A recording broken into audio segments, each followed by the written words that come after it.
Abra sua Bíblia em Romanos, meus irmãos. Romanos capítulo 9, nós vamos encerrar o capítulo 9 nesta manhã.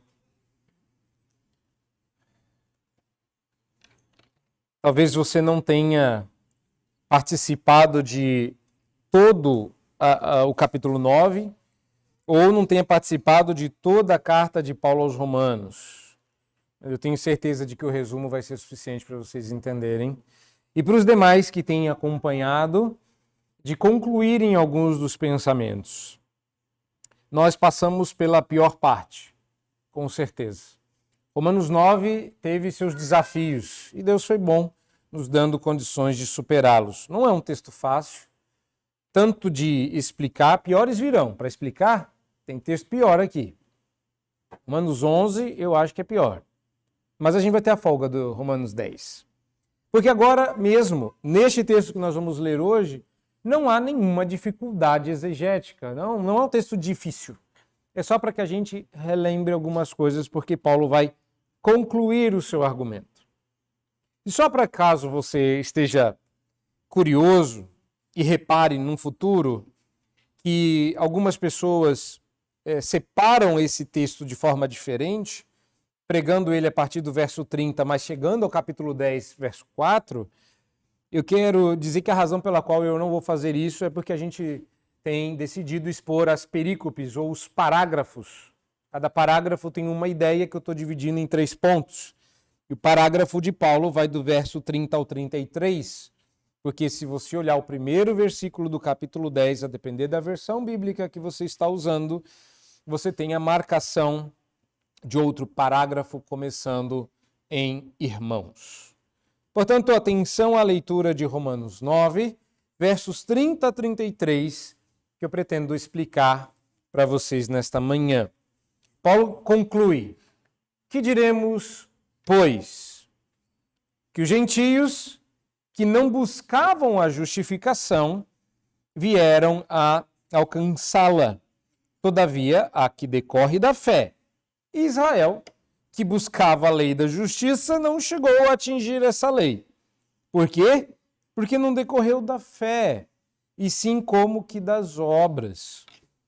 Tropeçaram na pedra de tropeço, como está escrito. Eis que ponho em Sião uma pedra de tropeço e rocha de escândalo, e aquele que nela crê não será confundido. Eu tive, pela primeira vez na vida, contato com essa metodologia de evangelismo no seminário, eu acho. Eu acho que sim. A lembrança mais antiga que eu tenho, se eu não estiver enganado, foi no seminário, quando eu ouvi pela primeira vez de um negócio chamado evangelismo explosivo. Eu não sei quantos de vocês já ouviram falar disso. A ideia era sermos treinados em evangelismo explosivo. Eu achava aquilo tão terrorista. Já à altura, já havia me convertido à fé reformada e essas coisas palhafatosas não enchiam mais meus olhos. Evangelismo explosivo, nunca entendi porque que ele era explosivo, mas ok. Ele tinha um jeito de você falar o evangelho que na cabeça das pessoas que empolgadas falavam dele, ele era irresistível. Acho que só existe de irresistível a graça e ela não está nas mãos do evangelista. Mas eles têm umas perguntinhas interessantes. Tem perguntas ali que eu acho que dá para começar bem uma conversa. É uma conversa meio sem pé nem cabeça, reconheço. Se você começar com uma pessoa, oi, tudo bem? Se você morrer hoje, você tem certeza para onde você vai? É o tipo da pergunta que você quer responder para um transeunte que você encontra aleatoriamente no metrô. Ainda que seja uma pergunta possível se você estiver no trem ou no ônibus, porque pelos acontecimentos dessa semana, trem descarrilhando e outras coisas que São Paulo, acho que isso é uma pergunta que você tem que fazer toda vez que você sai de casa. Mas, mesmo para os cristãos, porque eu reconheço que essas perguntas são interessantes, mas para nós, ninguém lá fora está se perguntando isso, mas ela tem uma perguntinha que me chama a atenção, e quando eu li isso já agora no ministério, e sendo apresentado de novo ao aconselhamento explosivo, ao evangelismo explosivo. Queriam que eu fizesse uma campanha de evangelismo explosivo na nosso bairro. E eu decidi que eu não ia fazer nada disso, que eu ia fazer evangelismo explosivo na igreja, sozinho, sem ninguém saber. E comecei eu a perguntar para os membros da igreja.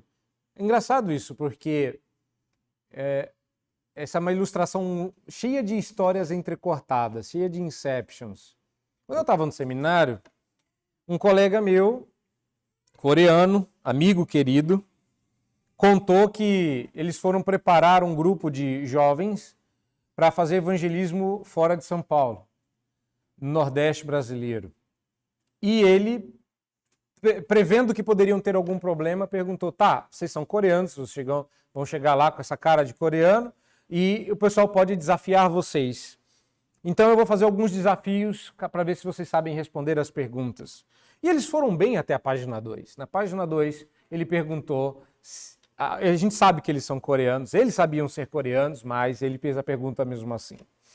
Se alguém lhes perguntasse qual é a diferença entre Jesus e Buda, o que vocês responderiam? Que vocês são coreanos e não japoneses? E eles responderam, e tem? Ele falou, bom, viagem cancelada. Como vamos falar do evangelho que nós mesmos não conhecemos? Essa foi a minha desconfiança. E comecei a perguntar para as pessoas, crentes da igreja que eu era pastor, se você tem certeza de que quando você morrer, você vai para o céu. Se você morresse esta noite e estivesse diante de você o próprio Deus, e ele te perguntasse por que eu deveria deixar você entrar no céu, o que você responderia? Eu sei o que você responderia porque eu perguntei e ouvi respostas. A primeira delas é, Deus me livre de morrer essa noite. A resposta foi, se Deus está perguntando isso, então eu não vou entrar, né? Por que eu deveria deixar você entrar? Eu estava esperando outra coisa. Eu cantei a vida inteira que eu ia me lançar nos braços apaixonados de um Deus que iria me pegar no colo. Mas de repente o senhor está perguntando por que eu devo entrar no céu? Nunca parei para pensar nisso. Eu ouvi de tudo, menos a resposta certa. E uma resposta longa, eu acho que dificilmente alguém responderia que não há razão pela qual Deus deveria me deixar entrar no céu, exceto porque ele prometeu que se eu colocasse minha confiança em seu filho, ele me aceitaria em sua família, e essa é a minha única esperança na vida ou na morte. Não a minha própria justiça, mas a de Cristo. Dificilmente, mas eu não encontrei um que respondesse assim. No máximo, por causa de Jesus. É uma boa resposta, dá uma resumida, mas não diz muito sobre. Muitos anos depois, eu já estava em outro conselho, em outra igreja, que tinha inclusive outras pessoas participando, e eu perguntei para uma pessoa que queria fazer pública a profissão de fé quem era Jesus. E eu ouvi a resposta básica, que é Jesus. Vocês sabem, se todos fizeram pública a profissão de fé, e a resposta foi, para mim, Jesus é tudo. E aí eu falei, bom, vou deixar passar. Mas não, perguntei de novo. E o que é tudo? É tudo. E aí a gente ficou parecendo uma conversa de maluco. Tá, mas o que é tudo? Jesus para mim é tudo. Tudo o quê? Ah, é tudo assim, tudo. Junta tudo, dá tudo, é tudo. Eu falei, mas você não sabe exatamente o que é Jesus? Não, claro que sei. Jesus para mim é tudo. Não. O que Jesus fez para você? Tudo. Aí ficou bom, que a resposta era tudo. Toda a resposta era tudo. Conclusão, não passou. E foi difícil para a pessoa, para alguém que acredita que Jesus é tudo para si e que sabe qual é a resposta, de repente não ser aprovada, o que eu fiz de errado? Pois é, essa é a pergunta errada. O que eu fiz de errado? E toda vez que alguém me pergunta isso, eu respondo da mesma forma. Você quer em ordem cronológica ou em ordem alfabética? Esta é minha única esperança na vida e na morte, que eu pertenço a Cristo. Se essa não for a sua esperança, tu não tem uma boa resposta para entrar no céu, não. Eu não sei como vai ser. Eu não sei o que Jesus ou o próprio Deus Pai vai perguntar. Eu não sei como é que vai ser essa entrada, mas uma coisa é certa: se você não tiver as certezas corretas, você não entra. Os judeus tinham tudo na mão. Eles tinham as promessas, os patriarcas, a lei, as cerimônias, e Deus não se agradou da maioria deles. E a proporção é monstruosa, monstruosa. Uma multidão, uma nação inteira sai do Egito e apenas 2 homens, 2, é uma maioria mesmo. E às vezes a gente se perde um pouco o foco dessas questões. Nesta manhã, eu queria dizer para você que a resposta correta não é que Jesus é tudo, é que Jesus é a pedra. Essa é a resposta certa. Quem é Jesus? Jesus é a pedra. E você fala, mas aí fica mais doido ainda, porque eu entendi a resposta anterior. Jesus para mim é tudo. É que essa expressão, ela nasce lá atrás, né? Reverendo Uzias contava que teve uma pessoa num culto que ele estava dirigindo, acho que como pastor, e ele pediu para uma pessoa orar, sempre um risco pedir para alguém orar e não está combinado, não é? E a pessoa perdendo as palavras e já não sabendo mais como se dirigir a Deus, ela gastou tudo. Falou que Jesus era maravilhoso, lindo, grande, santo, puro, bom, gastou tudo. E ela percebeu que faltava. E aí, por falta de melhor palavra, ela falou, o senhor para mim é o Batman. E aí, lá em cima, né? Dizer que Jesus é a pedra não é muito diferente do que dizer que o senhor para mim é o Batman, né? Então, o que eu quero dizer com isso? É que só há 2 opções de você entender essa metáfora. Não é a pedra pérola, não. Essa é para as crianças. Para vocês que são adultos, é outro tipo de pedra. As pedras a que me refiro estão no texto. Existem 2 pedras na Bíblia que fazem a diferença. A pedra angular, sobre a qual um prédio é construído, e a pedra de tropeço. As 2 ficam no chão. Já experimentou, eu digo porque eu já, então não é para ninguém rir, se rir, ria com respeito, mas já experimentou dar o chute numa pedra encravada na terra ou na areia, que é gostoso dar um chute, a pedra sair da areia e você vê ela pular, só que a pedra estava enraizada, você dá o chute e quem sai rolando é você? Já tiveram essa oportunidade de tropeçar em alguma coisa que você achava que era mais leve e quando você vê ela te segura? A pedra angular e a pedra de tropeço têm essa característica similar. Se você não sabe para que serve, você chuta. Se chuta, tropeça. Se constrói em cima, ela te alicerça. Jesus ou é a pedra angular para você, ou é a pedra de tropeço. Essa metáfora fica mais clara quando você olha para a história de Israel, que viu essas 2 pedras na sua jornada. Lembre-se de que aqui no verso 30, Paulo está concluindo, à luz do argumento que ele veio desenvolvendo, que conclusões nós poderíamos chegar? Ou que conclusões você pode tirar daqui? Então, vamos lembrar do capítulo 9, para ficar mais fácil, porque da última vez eu lembrei a carta inteira. Deixa sua Bíblia aberta, veja todo o capítulo 9. Vamos lembrar, por exemplo, dos primeiros versículos, 1 a 5.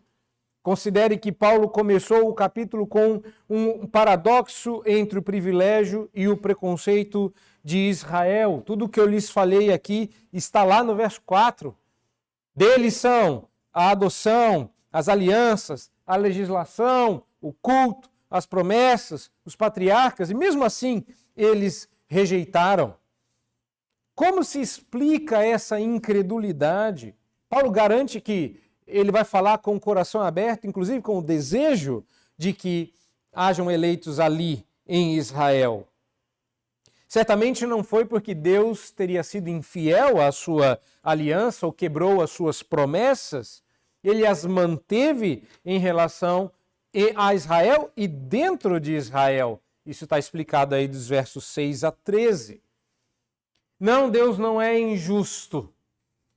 e nem falhou a sua justiça para que o propósito conforme a eleição prevalecesse. Nem o fato dele se compadecer de alguns ou de endurecer a outros era incompatível com a sua justiça. Versos 14 a 18. Não é que Deus faça injustiça ao culpar Israel ou exigir que outros seres humanos lhe prestem contas, porque nós sequer temos o direito de questioná-lo, porque ele sempre agiu em conformidade com o seu próprio caráter santo, puro e bom, e segundo todas as profecias do Antigo Testamento. 19 a 29. Nós vimos isso. Nós não temos nem o direito à discussão. Pelo contrário, Israel não creu por causa do seu orgulho e porque procurou alcançar a justiça da maneira errada. Ela procurou fazer isso por meio de obras e não por meio da fé, e por isso acabou tropeçando na pedra de tropeço. Assim termina o argumento de Paulo. Olha, isso não é tudo para dizer o que tem para dizer dos versos 30 a 33, mas você já entendeu o argumento de Paulo, certo? É disso que se trata. Portanto, deixa eu mostrar para vocês um contraste e uma conclusão. O verso 30 conclui: que diremos, pois, à vista de tudo que nós vimos no capítulo até aqui, qual é a conclusão a que a gente pode chegar? Que quem não estava buscando, encontrou. Que pena que nós temos músicas tão ruins no nosso cancioneiro evangélico brasileiro. Que pena que não é da nossa tradição a música que diz que eu estava perdido e fui achado. Nossas músicas buscam, querem, encontram, pois não é bem assim que a coisa funciona. Paulo abre a carta aos Romanos afirmando que não há ser humano no mundo que busque a Deus. Não há ser humano no mundo que pratique a justiça. Não há quem faça o bem, nenhum sequer. E às vezes a gente não entende qual é a questão que está em jogo aqui. Mas essa conclusão é muito difícil de se chegar.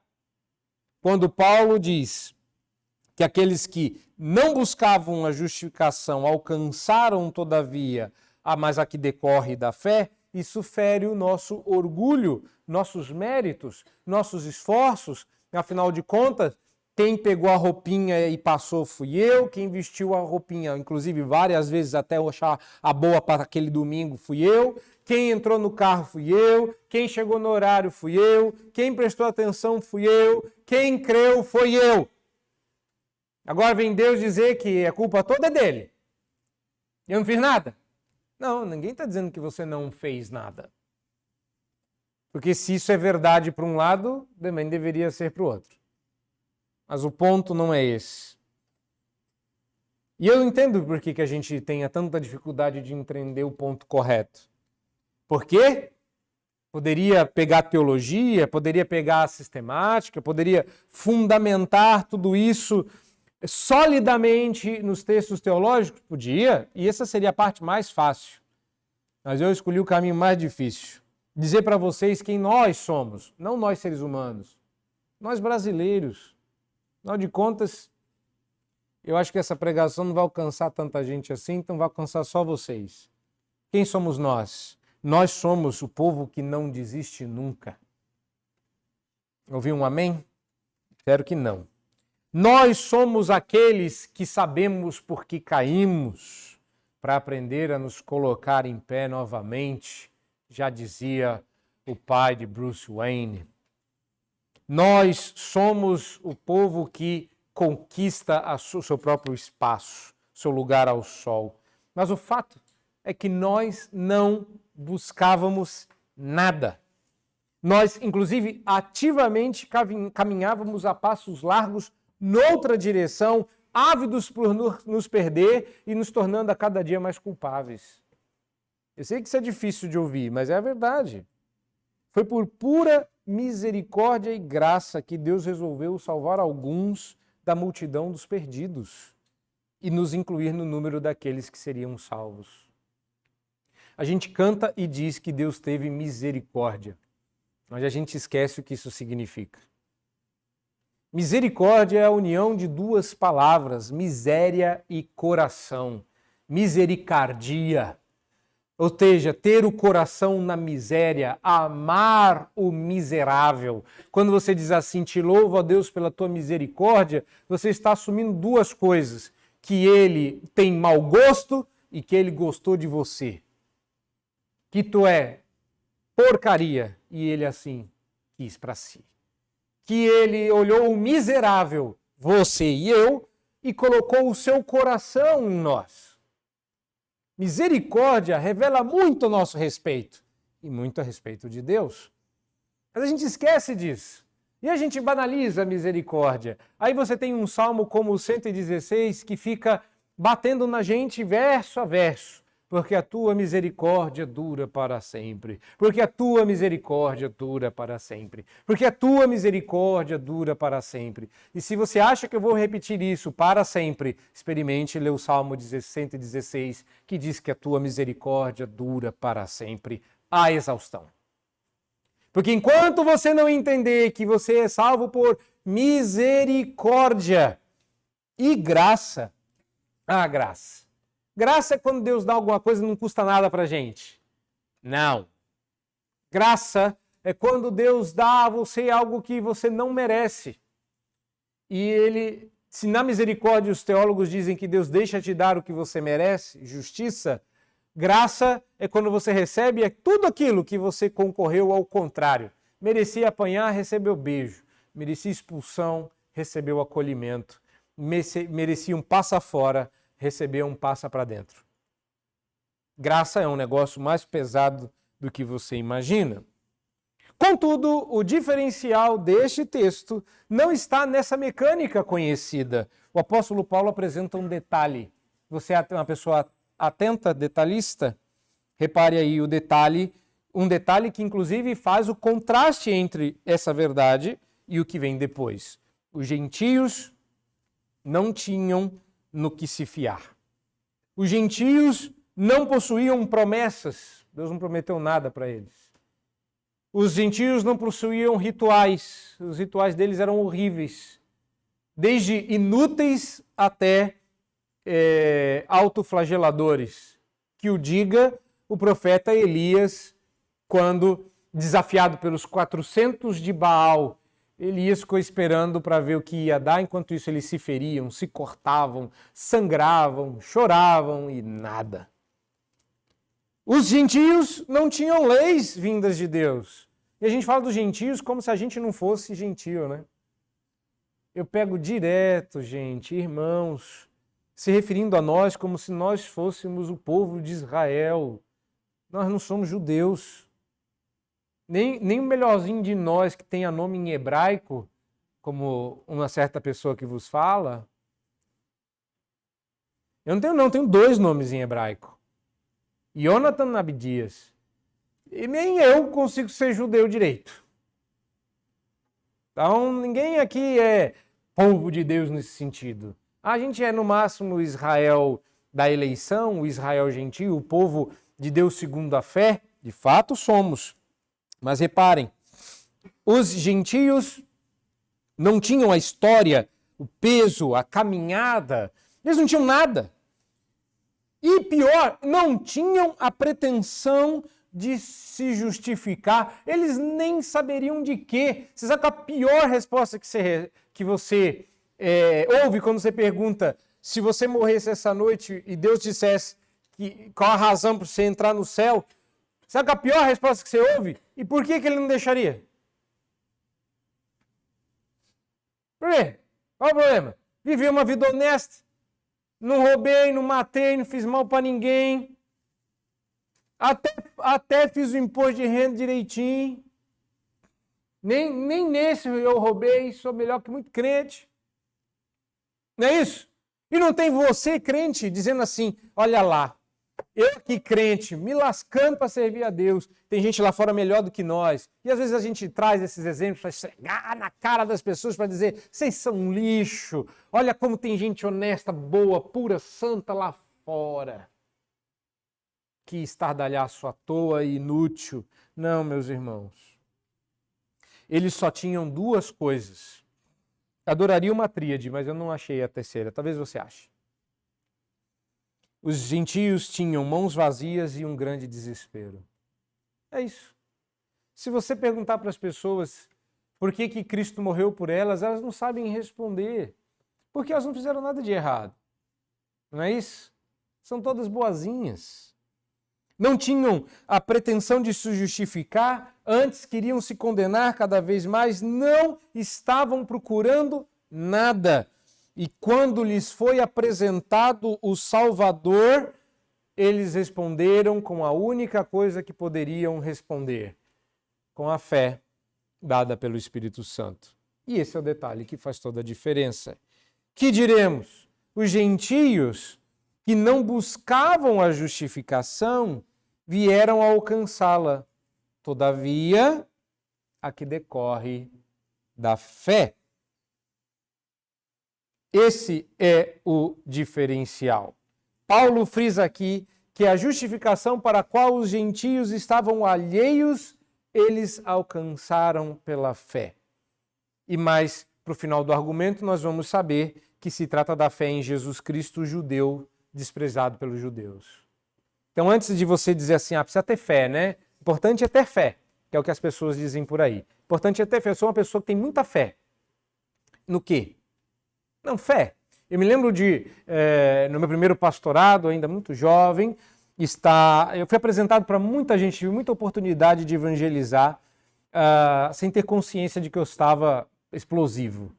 E eu me lembro de conversar com um repórter da cidade do interior, aliás, um homem que me ensinou muito sobre escrever. Eu aprendi a escrever muito com ele, me ensinou muita coisa nessa interação. E eu tentei o máximo que pude ensiná-lo sobre o Evangelho.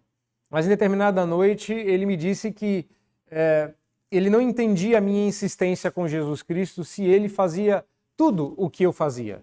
Ele orava todas as noites e ele era uma pessoa espirituosa e de fé. Brinquei com a palavra espirituosa, tá? Ele se dizia espiritual.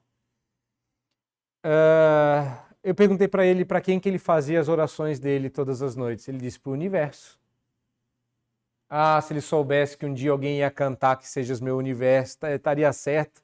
De referendo, né? Mas eu acho que os dois estão errados, não é? Ele fazia as orações para o universo. Eu fiquei imaginando ele abrindo uma porta, tipo do Senhor Estranho, vendo o universo, fazendo suas orações, fechando a porta e tá feitas as minhas orações. Não, ele tinha que falar com Deus, mas ele rejeitava o Senhor Jesus. Ele melhorou, segundo ele aprendeu a importância da fé e da espiritualidade e me dispensou porque eu era muito chato com esse negócio de que só Jesus salva. Sem Jesus não vai para o céu e ele queria ir para o céu à sua maneira.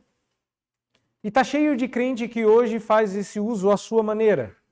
Eu sou crente à minha maneira, eu escolho a maneira de congregar, se virtual, se presencial, se híbrida, se hipócrita, eu escolho a maneira de congregar, eu decido. A maneira de crer também eu que decido. Eu sou calvinista de 3 pontos, de 4,5 pontos, de 3,9 pontos. Eu sou arminiano de 7 pontos, tem 2 do calvinismo. A pessoa vai escolhendo o que quer crer. Ela vai decidindo, ela vai governando a sua própria salvação.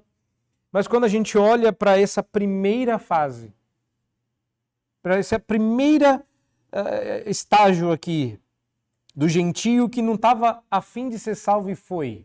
Isso aqui não é ratoeira espiritual, tá? Ratoeira espiritual para os que são recém-chegados é aquela técnica de evangelismo,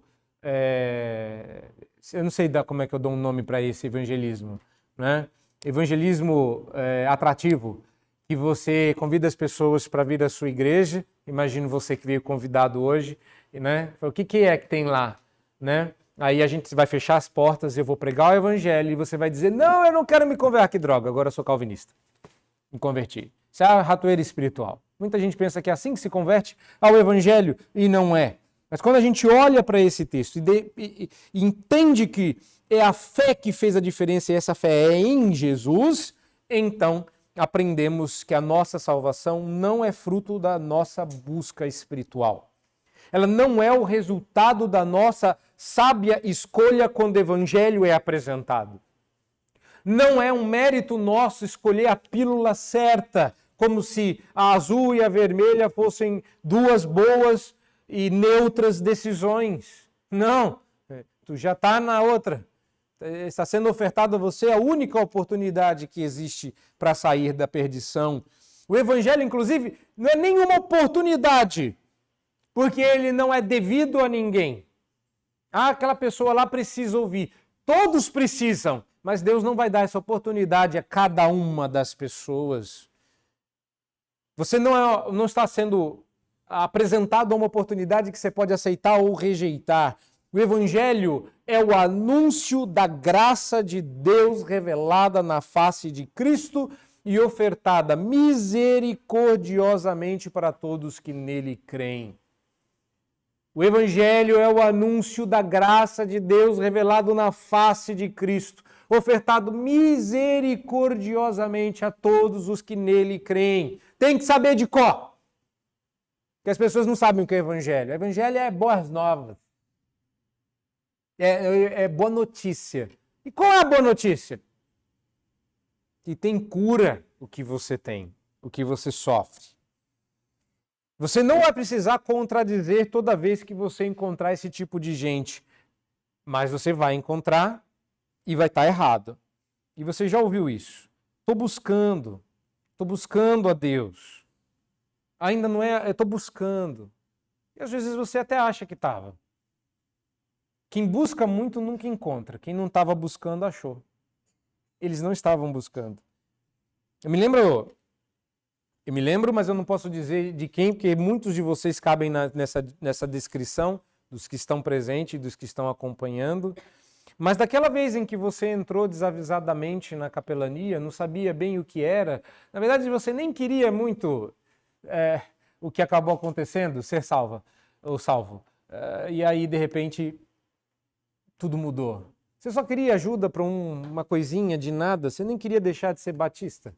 De repente, está aí defendendo o calvinismo nas redes sociais. Ou não, ou falando para as pessoas de verdade.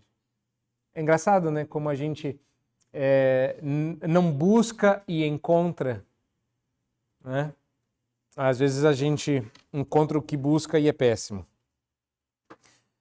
Foi o meu caso, eu queria muito fazer eletrônica. No dia que fiz, descobri que não era minha. Acho que deu para perceber que não era minha, né?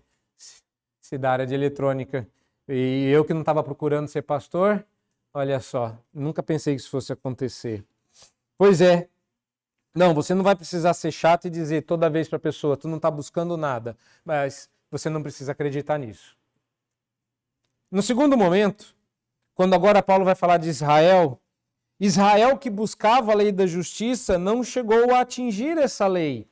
E eu chamo isso de crise congênita de orgulho. Israel sofria de uma crise congênita de orgulho. Nasceu com Israel. E a razão pela qual Israel não atingiu o padrão da lei é porque essa busca não decorreu de fé. Sim, esse ponto é mais importante que o anterior. Por quê? Porque é o problema que muitos de vocês padecem. De verdade. Vocês vão entender, principalmente na hora da aplicação. Mas eu quero chamar a sua atenção para algumas coisinhas aqui. A primeira delas é se você já reparou o quanto a Bíblia repete temas principais. A Bíblia é um livro repetitivo. Não há dúvidas que para Paulo, um desses assuntos que Paulo repete, e veio repetindo do capítulo 1 praticamente até agora, é a justificação pela fé. Paulo, apesar de ter sido o versículo que atiçou Lutero, eu acho que Lutero não estava parado no verso. Ele entendeu que aquele verso era o tema de Romanos. Toda a carta está batendo, pelo menos na sua primeira metade, batendo na justificação pela fé como um tema importante. Então eu acho que o estudo da carta aos Romanos, feito não só por Lutero, mas por muitos depois dele, fez com que a gente percebesse o tanto que Paulo reitera a nossa total incapacidade de nos salvar e de alcançar justiça e retidão diante de Deus. Por isso, me permitam eu me repetir nessa teologia resumida numa frase simples e direta, que já é praticamente um mantra na nossa igreja. Você não dá conta. Tá com saudade? Você não dá conta. Eu sei, é desconfortável. E aqui vamos nós, mais uma vez, repetir o nosso moto. Não, calma, também não é uma igreja assim tão infantilizada em que eu vou pedir para vocês repetirem em voz alta. Mas repete de novo na sua anotação, quem sabe põe uma hashtag do lado, hashtag você não dá conta, para você lembrar disso. Por que uma vez mais? Por que o senhor vai repetir? Será que já não foi suficiente? A gente passou... Assim, a gente já está muitos capítulos ouvindo que a gente não dá conta. Eu não aguento mais ouvir que eu não dou conta. Muda o disco, pastor. Pois é. Eu sei que você já está cansado de ouvir e que você acha que foram suficientes as vezes em que eu repeti a ofensiva, porém verdadeira frase de que você não dá conta de agradar a Deus, não dá conta de se salvar, não dá conta de alcançar a justiça, você simplesmente não dá conta de quase nada. Tem poucas coisas que você dá conta. De se perder, fazer o que é errado, piorar uma situação que já está ruim, essas você dá conta. Mas coisas boas não. E eu creio que é uma razão bem forte para isso. Thaís está numa fase muito sui generis da infância. Pisque mais longamente e ela desaparece da sua frente e aparece dentro de algum armário. Pisque, repare em qualquer outra coisa e ela bagunça o coreto. Quando você olha, parece que houve uma explosão cósmica em algum lugar e ela no meio, intacta inteira. Como uma criança que basta apenas alguns poucos minutos de desatenção da nossa parte que ela se mete em enrascada, você é assim. Se você descuidar e baixar a guarda, basta uma piscada mais longa e está lá você se justificando pelas obras. Você é pior que a Thaís. Você é pior que uma criança de 1 ano. Se a gente olha para o lado, se a gente pisca mais fundo, está lá você se justificando pelas obras. E essa é a parte mais difícil. Convencer você que é crente, que disse, eu tentei, eu fiz tudo certo, eu estou aqui, e que você está fazendo a coisa errada. Não é o que você está fazendo. Paulo não está recriminando a lei, Paulo não está recriminando a busca pela justiça, Paulo não está recriminando as cerimônias, ele não seria louco para recriminar essas coisas, porque todas elas foram dadas por Deus. Mas Paulo as recrimina quando são feitas na força do braço humano, quando você não as faz pela fé. Reparem, por que eles não chegaram à estatura da lei? Porque a busca pela lei de justiça não decorreu da fé, e sim das obras. Quantas vezes você já lutou contra o seu pecado para restaurar uma situação, para resolver um problema, suas forças se esvaziaram, aí vem o pastor e diz assim, tente outra vez. Você vai, mas não aguento mais. Pois é, porque até o presente momento você vem fazendo com as suas forças, pelas suas obras, ao invés de pelo poder do Espírito Santo. A razão pela qual Israel foi reprovada, foi porque Israel, a nação, foi reprovada, é porque eles fizeram o que era certo do jeito errado. E não só o que era errado, do jeito certo. Nisso a gente é bom. De fazer o certo o errado do jeito certinho. Mas fazer o certo do jeito errado também é recriminável. Deus não vai te condecorar pelo seu esforço. E nem vai completar aquele tantinho que falta de esforço para completar a justiça, porque não vale de nada nossos esforços, nossas boas obras, quando, na melhor das hipóteses, diz o profeta Isaías, são trapos de imundícia. São as roupas puídas, enojadas pela pele podre de um leproso. Que despido oferece essas roupinhas como uma oferta. E é claro, não é aceito. Eu sei, cenas fortes. Mas imagine que a sua situação, quando você tenta convencer a Deus, é ainda pior. Que patético seria se você tentasse chamar a atenção de Deus para si, subindo numa árvore de alguns poucos metros abaixo da abóbada celeste, quando Deus olha o mundo inteiro, o cosmo inteiro, o universo inteiro, e você está ali tentando chamar a atenção dele para si. Que ridículo isso seria se fosse verdade. Quando é que nós vamos aprender que boas obras são consequência da fé? E que o Senhor não... Olha aqui, presta atenção. O Senhor não aceita obras feitas por mãos maculadas pelo pecado. Quando que nós vamos aprender que isso é sério, é para valer e sem exceção? Que o melhor louvor, a melhor música, a melhor oferta, a melhor obra, a boa ação feita de todo o coração, quando não é feita em Cristo, Deus não aceita. Você acha que eu já não tive inveja desses ricaços que acontece uma desgraça, o cara dá milhões? Meu Deus, que eu gostaria de poder dar. Mas eu, infelizmente, mesmo quando ele é bom nesse nível, Deus não aceita isso como um ato de culto. Jesus olha e diz, está vendo a viúva que jogou uma moedinha, que nem vale tanto? Ela deu mais do que todos os outros. E todo mundo olhando não viu a diferença. Mas que moeda foi essa? Piratas do Caribe agora. Que moeda é essa que ela deu, que fez valer tanto? Ele falou, não é a moeda, é a fé. E às vezes a gente esquece disso. Toda vez que você começar a patinar na sua vida e a coisa começar a dar errada, e Deus deixa dar errado, hein? Deus deixa dar errado. Lembre-se de que você está fazendo isso por suas próprias forças. E Deus é o tipo do pai que deixa você sob controle, mas precisa te ensinar umas lições, porque ele é bom. Então você fala assim, você dizendo para Deus, papai, eu dou conta. Aí Deus fala assim, vai lá, tenta sem ajuda. E quando você se dá mal, você volta e fala, eu não dou conta. Eu sei, eu sabia. Você que não sabia. Você precisava aprender. E os judeus tentaram fazer isso pelos seus próprios esforços. Por que eu chamo isso de crise de orgulho congênita? Porque dói despir-se assim. Dói se expor assim.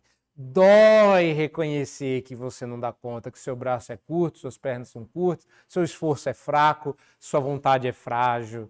Dói reconhecer que não importa o quão bom você seja, sem a justiça de Cristo, isso não vale nada. Sequer é bondade. Sequer é bondade. Não são as boas obras que alcançam justiça ou as boas obras que produzem fé. São boas obras causadas pela fé, fruto da fé.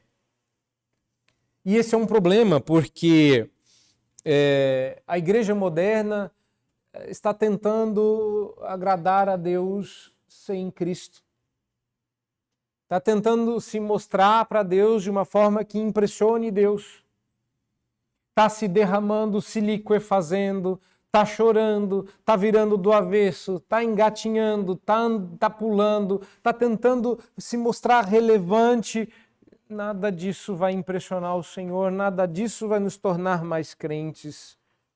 Se fosse possível atingir a condição de justos diante de Deus, mediante a nossa própria obediência à lei divina, por que Deus mandaria a cruz?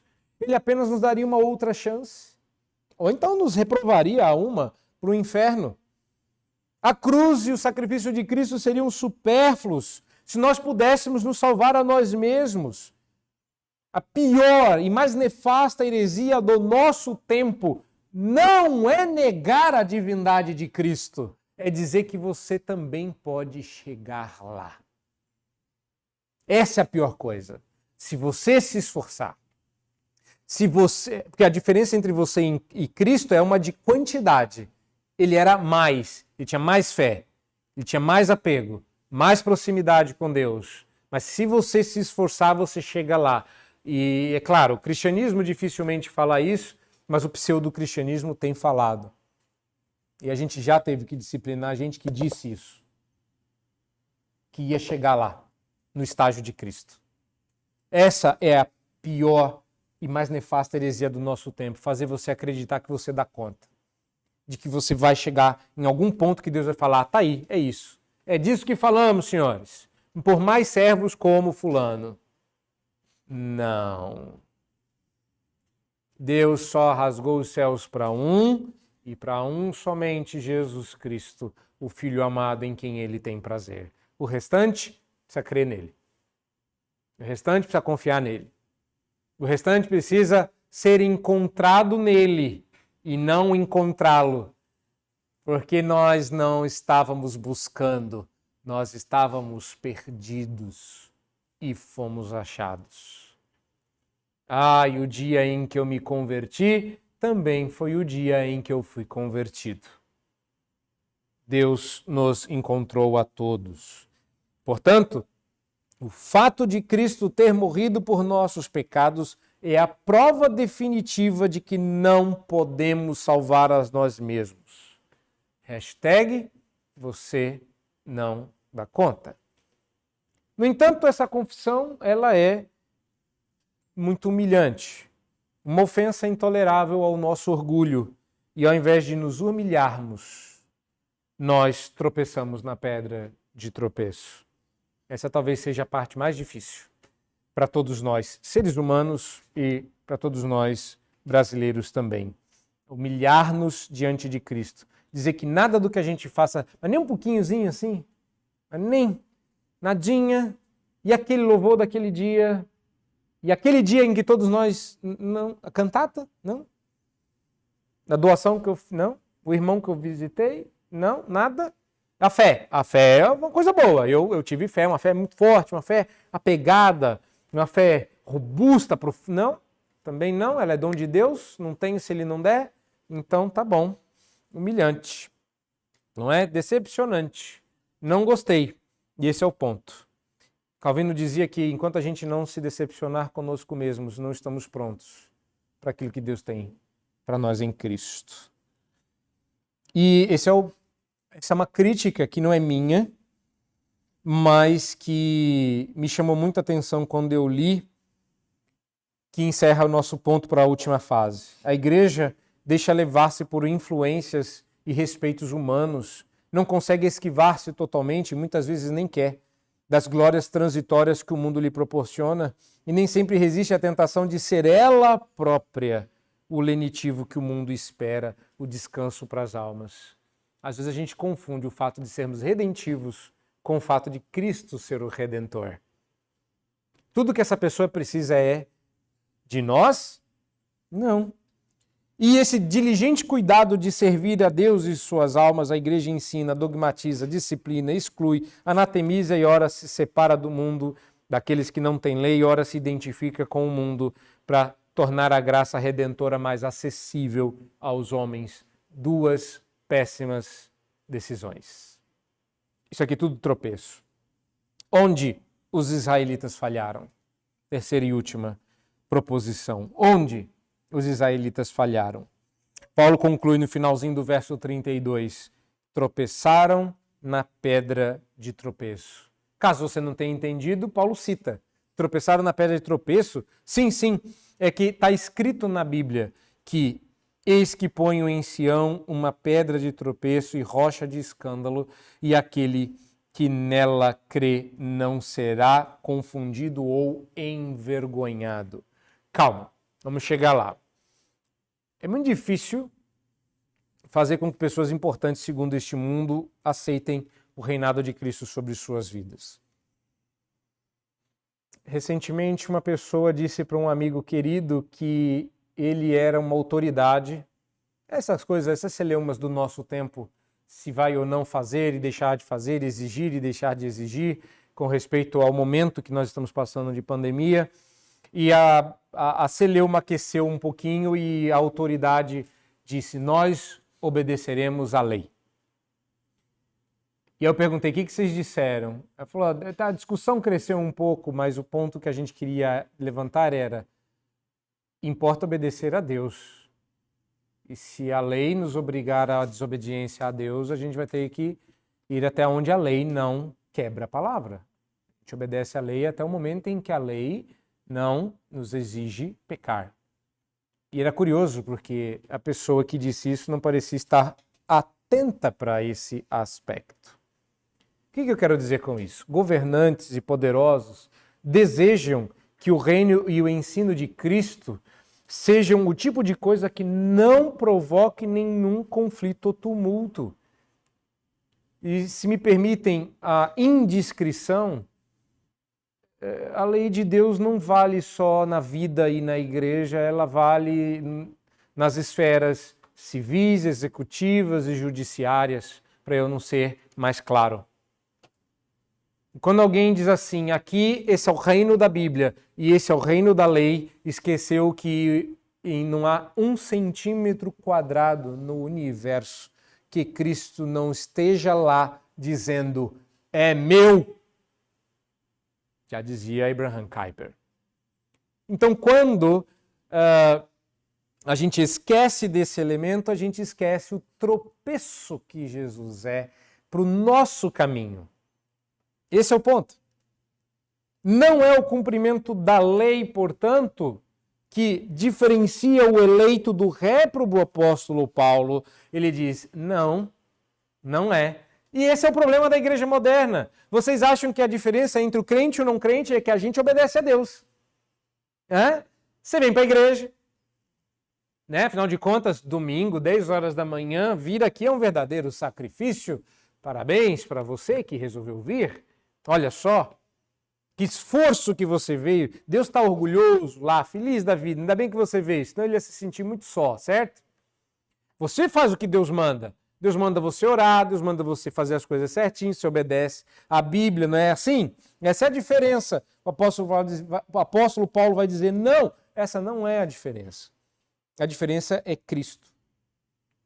Cristo é a pedra de tropeço para quem nele não crê e a pedra angular para quem nele deposita sua esperança. Paulo está usando de ironia aqui. Jesus é, em outros lugares, chamado de pedra angular, mas também tipificado com a rocha que minou água entre Massá e Meribá, que a gente viu na liturgia. Ou seja, Jesus sempre foi a pedra. Eu me lembro que, certa feita, outras pessoas vão lembrar também, um rapaz estava compondo uma música sobre isso. Eu tinha falado sobre a pedra, só que em Êxodo, que Jesus é sempre a pedra.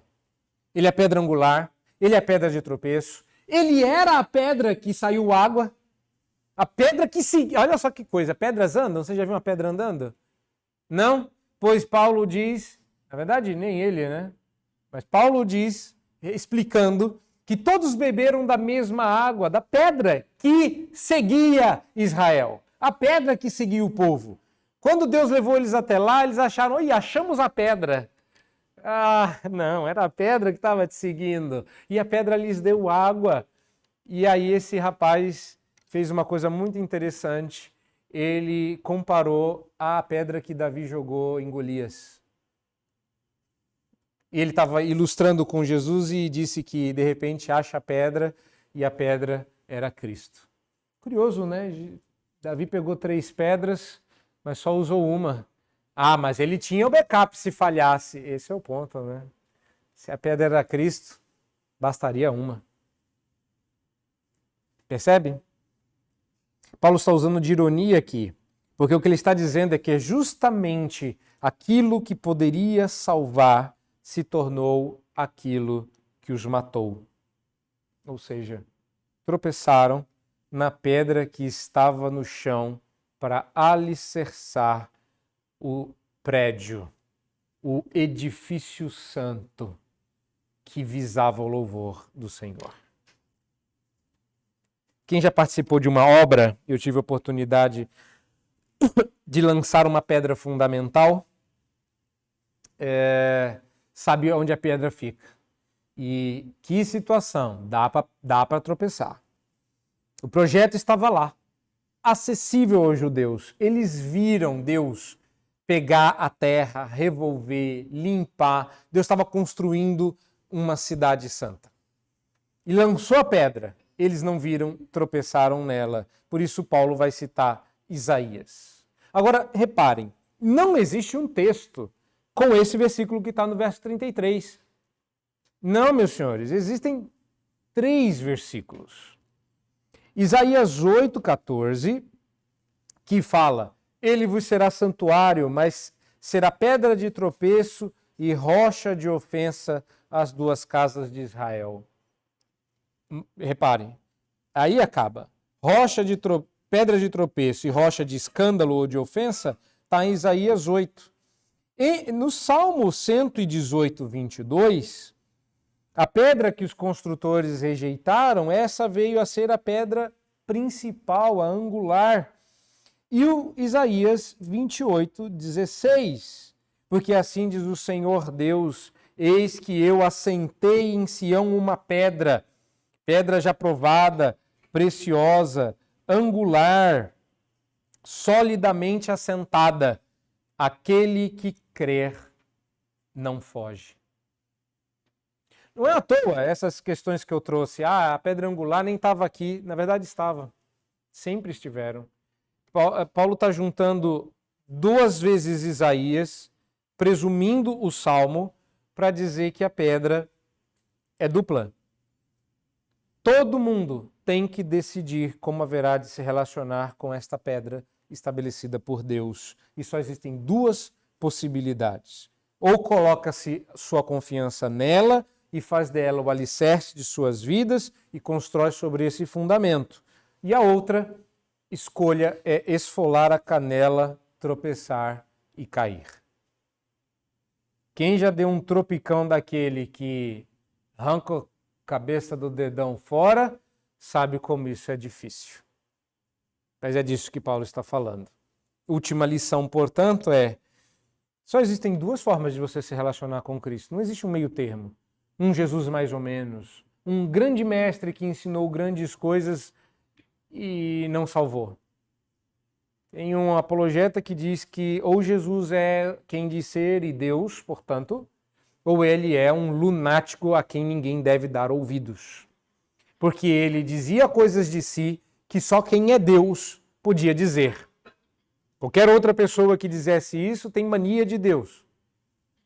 Ou ele estava falando a verdade, ou ele não é digno da nossa confiança. O problema é que não há nenhum lugar no mundo onde Jesus não seja respeitado. Então ele é Deus. Mas você não tem essa certeza por causa do mundo, por causa das evidências, porque descobriram que ele existe, porque alguém guardou os pregos da cruz ou tem preservados os espinhos da coroa. A certeza vem pela fé. Aonde eles tropeçaram? No mesmo lugar que todo mundo tropeça. Quando eu estive internado aos 14 anos com leucemia, uma das pessoas que se internou do meu lado, eu estava na ala adulta, apesar de ser uma criança, talvez por causa do tamanho, né? Eu entrei no hospital um pouco menor do que meu pai e saí um pouco maior do que ele. Então, em 30 dias, eu cresci muito, né? Eu acho que o medo deles era eu não caber numa cama infantil. Me botaram na ala de adultos. E eu me lembro que uma vez, uma dessas vezes, parte triste de você estar em um ambiente como eu estive, com câncer, é ver a rotatividade e ver que nem todos saem com alta. Uma dessas pessoas não era cristã, era uma dessas religiões de cunho mais árabe, para não ser muito específico. E ele ficou curioso quando me pegou lendo a Bíblia. e ele me pediu para ler a Bíblia, e eu falei, claro, e estendi a Bíblia para ele. Ele se levantou da cama, foi até o banheiro, lavou as mãos, lavou o rosto, para poder pegar na minha Bíblia. Eu fiquei envergonhado? Fiquei. Falei, caramba, eu não tenho esse respeito com a minha Bíblia. Razão pela qual eu nunca mais pendurei um chaveiro da Coca-Cola nas minhas Bíblias. Todas as minhas Bíblias tinham penduricalhos. Eu tinha 14 anos. Vocês não precisam me perdoar, que Cristo já perdoou. Mas a segunda coisa foi começar a reparar se era disso que era feita a minha fé. Ele, com todo respeito, com todo cuidado, manuseando como se estivesse lidando com um livro vindo dos céus, não cria em Jesus. E terminou a sua jornada sem crer. O que faz da gente, a gente, não é o cuidado que você tem com esse livro, se você lavou sua mão antes, se você passou álcool em gel para não transmitir Covid para a sua Bíblia, se você não está nas suas obras. Onde todo mundo tropeça ainda é Cristo Jesus, o Senhor. A pessoa crê que Jesus foi um mestre inesquecível. Se ele não é Deus, não conta. A pessoa acha que ele foi um grande profeta. Se ele é Deus, se ele não é Deus, não conta. Se ele tem coisas boas, se ele não é Deus, não conta. Ele é alguém que ensinou o caminho, se ele não é Deus, não conta. Ele foi o primeiro, se não é Deus, não conta. Se ele é alguém que deu o exemplo, se não é Deus, não conta. Ainda hoje o lugar de tropeçar é o mesmo. Eles não foram para o céu, porque não creram na pedra angular. Tropeçaram na pedra que Deus colocou em Israel para que eles tropeçassem. É claro que eu poderia chamar esse ponto de fique esperto, foi uma tentação, eu chamei de onde os israelitas falharam, mas está aí, Jesus Cristo é a chave. Ou você crê nele, ou você o rejeita, não existe outra alternativa. Eu penso que esse texto encerra a nossa discussão no capítulo 9, mas ainda resta voltar ao começo do capítulo 10. E os israelitas, como ficam? Paulo bateu tanto, Paulo foi tão claro, Paulo não deixou muitas alternativas para aqueles judeus. E essa é a razão pela qual a gente está sendo preparado para o que vem mais para frente. Porque todo Israel será salvo, dirá o apóstolo Paulo. E a pergunta é, como é que todo mundo vai ser salvo se essa é a condição? Pois bem, você vai ter que gastar um tempo conosco aí e olhar passo a passo como é que Paulo vai chegar até lá.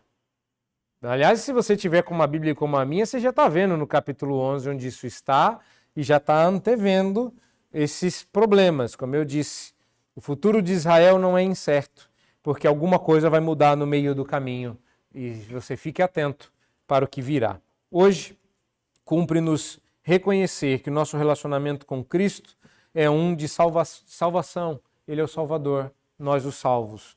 É um de redenção, Ele é o Redentor, nós os redimidos. Nós levamos essa redenção quando anunciamos a Cristo. Nós ajudamos pessoas quando apresentamos Cristo.